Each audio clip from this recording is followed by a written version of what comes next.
Hi, kids!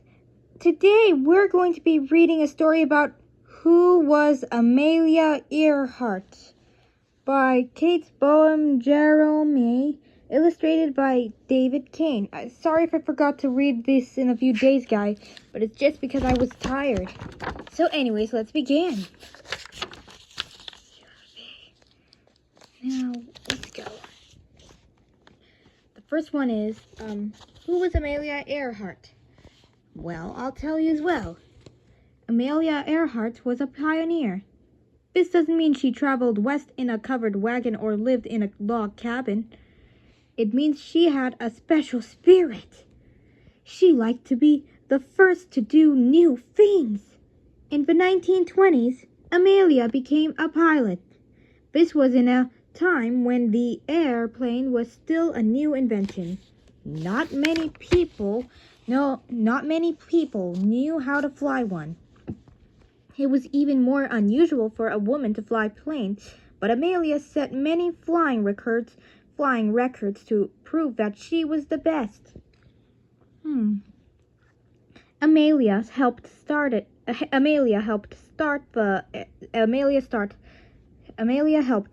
airline business in the United States. She also was a writer, a speaker, and a fashion designer, just like how I do that during my tech break at the school. When all it happened. Started. But it all started from her love of flying. Amelia was a pioneer in another way, too. She thought that women deserved to have the same rights as men. This was at a time when women were fighting for the right to vote. Many people still thought women were not strong enough or smart enough to have jobs outside the house.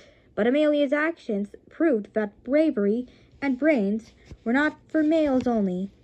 Vote for suffrage, justice now, how long for liberty? Unfortunately, Amelia did not live to see old age. Just before her 40th birthday, she tried to set a new record. She wanted to be the first woman to fly all the way around the world. But Amelia and her plane went down somewhere in the Pacific Ocean. She was never seen again. Most people remember Amelia Earhart for the last event of her life. But this is a story about everything that came first. Chapter 1. Young Amelia. Amelia Mary Earhart was born in her grandmother's house in Atchison, Kansas, on July 24, 1897. The house was high on a hill. It had 11 rooms. Maids and a cook worked there. Dinner was served on fine china. Amelia's mother's parents had a lot of money, but Amelia's father had trouble keeping a job. Edwin Earhart could barely make the payments on the family house in Kansas City. There were always money worries, but Amelia loved her parents, especially her handsome, funny father. When Amelia was 7, her father had enough money to take the family to see the World's Fair in St. Louis, Missouri. 20 million people came to the 1904 World's Fair. 45 countries set up exhibits.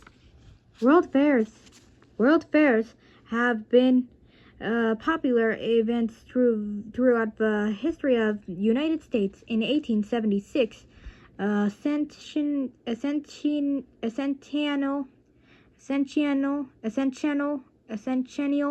exposition was held in Philadelphia. It marked the 100th anniversary of the signing of the Declaration of Independence. 10 years in the making, this World's Fair introduced people to many new things. One of the most popular exhibits showed a new machine called the typewriter. In 1893, a fair called the World's Columbian Exposition was held in Chicago. It was a grand event. One area at this fair was the was called the Midway Plaisance. The Midway featured popular entertainment. Here the first Ferris wheel was introduced. It stood 260 feet tall and had 36 cars. It could hold more than 2,000 people. 2,000 people when full. It can hold more than 2,000 people when full. It could hold more than 2,000 people when full. Building the world of tomorrow was the motto of the World's Fair held in New York City in 1933. A popular exhibit at this fair was the Futurama. Similar than the show, which I hate, is Futurama. Visitors sat in moving chairs to get a glimpse of a city in the future. Modern buildings and huge highway systems wowed people of all ages. Another exhibit also got a lot of attention. Here, people stared at a new invention called the television. Many wondered what good it might be in the future. St. Louis World's Fair, 1899. And it looks so much fun. It's like a carnival, you know. And at the St. Louis Fair, there were Eskimo villages and Japanese gardens. Each nation and state showed something about its own culture. Amelia and her younger sister, Muriel, saw a big roller coaster at the fair. When she got to Kansas City, Amelia tried to build one in her yard. Muriel, Amelia's uncle, and another friend helped. Wooden tracks ran from the top of the shed to the yard below. A little buggy rolled down the tracks. The tracks were greased with fat to make the buggy so faster. I used to have a buggy when I was a little girl, but now I'm not anymore. I'm a big girl now, and I'm 15. Always the bravest kid on the block, Amelia was the first to try out the roller coaster. She dragged the buggy up to the top of the tracks and got on. Her sister held her feet. When Amelia gave the signal, Muriel let go. Amelia went down head first and crashed. Did this stop Amelia? Not at all. Well, no, not at all. She and her friends made the slope of the tracks less steep. Then she got on the buggy again. Not train, sorry. This time, she made a good run. She loved the speed.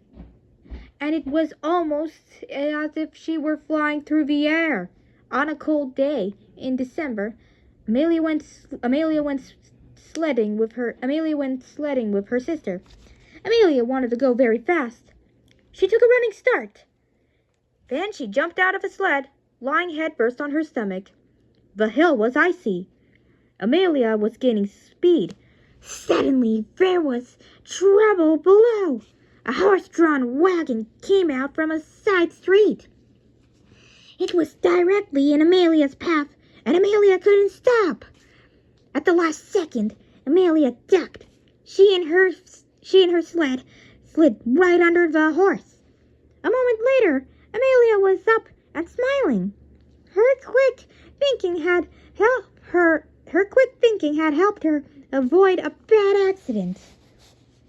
In the summer before 8th grade, Amelia went to another fair, the Iowa State Fair. Here Amelia saw her first airplane. Des Moines Call. Brothers in Flight. Orville Wright, 1871 to 1948, and Wilbur Wright from 1867 to 1912. Orville and Wilbur Wright never went to college, but they were good at building things. On December 17th, 1903, in Kitty Hawk, North Carolina, they made history. That was the day their airplane, the Wright Flyer, went 100 feet in the air. The Flyer was a rickety plane by today's standards. Its body was made of cloth stretched over a wood frame. It had one small engine and two propellers. Many thought it would crash on takeoff, but it didn't. Excuse me. The Flyer stayed in the air. The Flyer stayed in the air 12 seconds. A short trip indeed, but this first flight changed history forever. It was 1909, only 6 years after Wilbur and Orville Wright had made their famous flight at Kitty Hawk, North Carolina. Surprisingly, Amelia did not think too much of the airplane. She was always adventurous, but her love of flying came much later. Amelia's teenage years were hard. Her father couldn't keep a job, and the family split up. Amelia's mother took the girls to Chicago. They lived in a rooming house, and Amelia went to Hyde Park High School. Amelia was a good student. She dreamed of going to a first-rate college, but there wasn't enough money. However, Amelia's mother was able to send her to a good private school for girls. It was time for Amelia to start out on her own. Well, that was fast. We'll read it slowly this time, or next time, or whatever. Chapter 2, A Woman of Character. Stop, I can't read so fast when you're doing that, AP. Sorry, AP. It's okay. In the fall of 1916, when Amelia was 19 years old, she boarded a train for the Algonquin School in Pennsylvania. Amelia didn't mind going far away from home. She was starting on a new adventure. I love adventures, don't you, kids? Yes. The head of the Algonquin School was a woman named Mrs. Sutherland. At first, Amelia did not like her, but in time, she changed her mind. Mrs. Sutherland was strict but very smart. She had opinions on all sorts of subjects, and although Mrs. Sutherland had had many chances to marry, she never did. Oh dear, oh dear, oh butter, oh butter. Mrs. Sutherland was more interested in her career than a husband. Mrs. Sutherland was an independent woman who made a big impression on her pupils and her eyes. The other students and teachers at Algonquin admired Amelia. She was shy but charming. She was a good athlete. She was also a practical girl. In a letter home to her mother, Amelia wrote, "I don't need spring clothes, so don't worry about sending me money. I know you all need things more than I." Once Amelia even bought hand-me-down shoes from a friend. In her second year, Amelia was elected vice president of her class. Amelia wrote the class motto. She strongly believed in what it said. Honor is the foundation of courage. Honor is the foundation of courage. Courage. How do you pronounce it? Yeah, that's right. While Amelia was at Algonquin, the United States entered the First World War. During the Christmas holidays of 1917, Amelia went to Toronto, Canada. Her sister Muriel was in school there. Amelia's mother also joined them. In Toronto, Amelia saw soldiers who had been wounded in the war. Amelia wanted to help. Within a week, she made a decision. She was not going back to Algonquin. Instead, she would stay in Toronto. Amelia would train to be a nurse's aide, and work in a hospital. People who knew Amelia weren't surprised. Amelia always acted on what she believed in. World War I. It was called the Great War, but it was really terrible. More than 30 million people were wounded or died in World War I between the years of 1914 and 1918. At the beginning, only Germany and Austria-Hungary were fighting against the Allied Allied forces of Britain, France, and Russia. As the war dragged on, more countries got involved. The United States joined the Allies, entering the war in April 1917. By the summer of 1918, about 200,000 American soldiers were being sent to Europe each month. These soldiers often lived in deep ditches. They dug these trenches for protection as they fought. It was called trench warfare. Peace finally came with an Allied victory in November of 1918. Most people thought there could never be another way like this. Unfortunately, they were wrong. Only 20 years later, the world exploded into World War II. Chapter 3. Amelia chooses a career. Amelia worked in a Toronto hospital until World War I was over. Then she came back to the United States. She wanted to study science. Maybe she would become a doctor. Amelia decided to enroll at Columbia University in New York City. At that time, most men wanted wives who would stay at home. That was fine with most women, but not Amelia. She could not understand why a woman had to give up work just because of a wedding ring. Amelia wanted a career. She just couldn't decide what career she wanted. After women's suffrage moment. Vote for suffrage justice now, allowing for liberty. Sounds painful, doesn't it? But the word suffrage doesn't mean suffering. It's about getting the right to vote. It wasn't until the 1890s that Wyoming became the first state to let women vote. By 1913, when Amelia Earhart was a high school student, women could vote. High school student women could vote in only 12 out of 48 states. But the voices of protest were getting louder.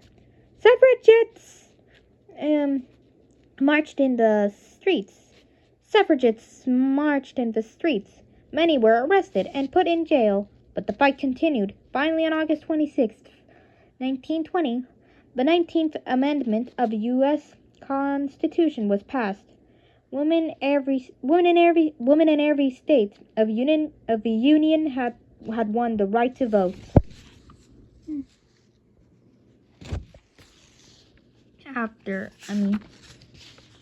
After some time at Columbia, Amelia quit school again. She went to Los Angeles. Amelia's parents were back together again, and she moved in with them.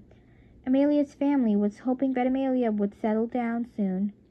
Amelia was seeing a young man named Sam Chapman. Sam asked Amelia to marry him, but Amelia knew that Sam would not want her to have a career. She said no. Amelia knew what she didn't want. Still, she was drifting. Then, on Christmas Day in 1920, her life changed. 23-year-old Amelia Earhart and her father were with a crowd of people in Long Beach, California. They were all looking up into the sky. Why? An air show was taking place. Pilots raced each other in their planes. You see? They also did incredible tricks like wing walking. Amelia was fascinated. She had just one question. How much would it cost to take flying lessons? Well, at that time, there were no airports or runways as well. Planes took off from big empty fields. 3 days later, Amelia and her dad went to Rogers Field. It was there that she took her first plane ride. And what time is it? Oh, it's 8:53. We better hurry this, alright? The flight was 10 minutes long. The pilot sat in front. Amelia sat behind him. The cockpit was completely open. Amelia and the pilot wore goggles to protect their eyes. The plane bounced across the bumpy field for takeoff. Then it slowly rose, not the flower of a rose, but I love rose though. Then it slowly rose into the air. Right away, Amelia was hooked. She later said, "As soon as we left the ground, I knew I, myself, had to fly." Amelia was not drifting any longer. From that day on, she had a goal. Amelia was going to become a pilot. At nearby Kinner Airfield, a woman named Nita Snook gave flying lessons. A woman pilot. This was just what Amelia wanted. Nita agreed to teach Amelia to fly. It would cost $1 a minute. In 1921, that was a lot of money, but Amelia was willing to pay. The next day, Amelia arrived for her first flying lesson in riding pants, boots, and a jacket. She had walked 3 miles from the streetcar to the airfield, but she wasn't tired. She was excited that her dream was about to come true. That first day, Amelia only taxied the plane on the ground, but it wasn't long before she was up in the air. Amelia was a good student. She just seemed to know naturally what to do. Nita and Amelia became good friends. At 24, Nita was only 1 year older than Amelia. Amelia wanted to learn all about airplanes. She pestered Nita with questions all the time. When the weather was good, Amelia practiced flying. When the weather was bad, Amelia didn't waste that time. She read and studied about flying. Amelia also learned to repair airplanes. She cut her long hair short. She bought a leather jacket. The jacket was soon wrinkled and oil-stained. Amelia didn't care. Learning about airplanes kept her busy all the time. Soon Amelia wanted her own plane. With her mother's help, Amelia bought a small one at Kinner Airfield. Nita thought the plane was too small to be safe. Amelia ignored her. She had her plane painted yellow, and she named it the Canary. On December, I like the canary called Tweety Bird. He's so cute. He has eyelashes like female, from the Looney Tunes and Merry Melody series. On December 15, 1921, Amelia took the test for her license. It was a little less than 1 year from when she took her first lesson, but she passed. Amelia Earhart was now an airplane pilot. Chapter 4. Amelia takes off. With her pilot's license... Stop! With her pilot's license in hand, Amelia flew in some air shows. Most pilots... as I was saying, most pilots were men. Stand there. So a young woman attracted a lot of attention. Amelia didn't like to be on display, but she worked in the shows to earn money. She had to keep on flying. Then Amelia's friend and teacher, Nita Snook, got married. Just as Amelia feared, her friend's flying days were over. Nita would now be a wife and mother. So Amelia needed another instructor. She teamed up with an expert named Monte Montijo. Monte had flown in the army. He also did stunt work flying in the movies. Monte taught Amelia a lot. She